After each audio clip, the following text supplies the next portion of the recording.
മയ്യിൽ കണ്ണൂർ ആശുപത്രി റൂട്ടിൽ സ്വകാര്യ ബസ്സുകളുടെ മിന്നൽ പണിമുടക്ക്. ബസ് ജീവനക്കാരെ ഒരു സംഘം മർദ്ദിച്ചതിൽ പ്രതിഷേധിച്ചാണ് സർവീസ് നിർത്തിവെച്ചത്. സ്കൂട്ടറിന് സൈഡ് നൽകിയില്ലെന്ന് ആരോപിച്ചായിരുന്നു ജീവനക്കാരെ മർദ്ദിച്ചത്. ചൊവ്വാഴ്ച രാത്രി 8 മണിക്ക് കാക്കത്തുരുത്തിയിൽ വച്ചായിരുന്നു ബസ് തടഞ്ഞുവെച്ച് ജീവനക്കാരെ 60ഓളം പേർ ചേർന്ന് മർദ്ദിച്ചത്. സ്കൂട്ടറിന് അരികു നൽകിയില്ലെന്നാരോപിച്ചാണ് മർദ്ദനം. കണ്ണൂർ കുറ്റ്യാട്ടൂർ റൂട്ടിൽ സർവീസ് നടത്തുന്ന പാർവതി ബസ്സിലെ driver Nitish S, cleaner Nived TK എന്നിവർക്കാണ് മർദ്ദനത്തിൽ പരിക്കേറ്റത്. മർദ്ദനത്തിനിടയിൽ സംഘത്തിലുണ്ടായിരുന്നവർ നിതീഷിന്റെ സ്വർണമാല കവർന്നതായും പോലീസിൽ നൽകിയ പരാതിയിൽ പറയുന്നു. പരിക്കേറ്റ ഇരുവരെയും മയ്യിൽ സാമൂഹ്യാരോഗ്യ കേന്ദ്രത്തിൽ എത്തിച്ചു.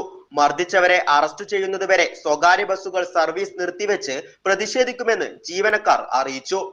മിന്നൽ പണിമുടക്ക് യാത്രക്കാർക്ക് വലിയ രീതിയിലുള്ള ബുദ്ധിമുട്ടുകൾ ഉണ്ടാക്കി. ബസ് തൊഴിലാളി യൂണിയൻ നേതാക്കൾക്കും മിന്നൽ പണിമുടക്കിനെ കുറിച്ചുള്ള വ്യക്തതകൾ ഉണ്ടായിരുന്നില്ല.